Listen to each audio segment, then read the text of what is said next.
Ja sam si svoje rekao. Ja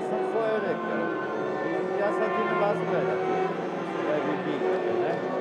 Pijanist, pedagog, redatelj, simultani prevoditelj, umjetnik Mladen Raukar rodio se 10. siječnja u Zagrebu.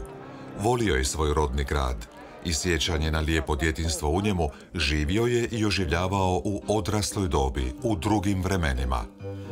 Glazba ga je zanimala od malena, kad je slušao majčino prebiranje Chopina ili Debussija po klaviru. Njegovoj želji da studira na muzičkoj akademiji žestoko se usprotivio otac. Kompromis je bio: može klavir ako paralelno ide na jezike na filozofski fakultet. Tako je njemačkom i francuskom, koji uči od malih nogu, dodao još engleski i italijanski.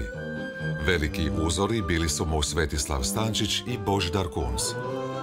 No mladoga koncertnoga pijanista nije zanimala samo glazba, nego i njezini odjeci u drugim umjetnostima.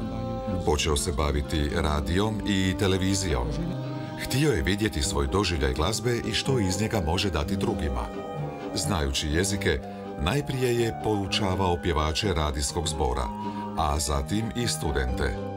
Predavao je u Sjedinjenim Državama i Kanadi, učio dirigiranje, glumio, stvarao radijske emisije u Beču i Parizu.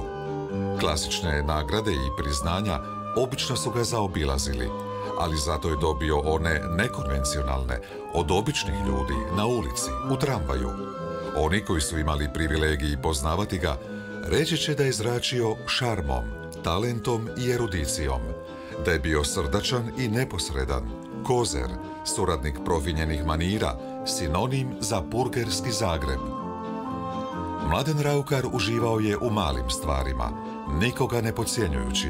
Od gotovo svih životnih situacija znao je napraviti zgodnu dosjetku, prihvatljivu svima.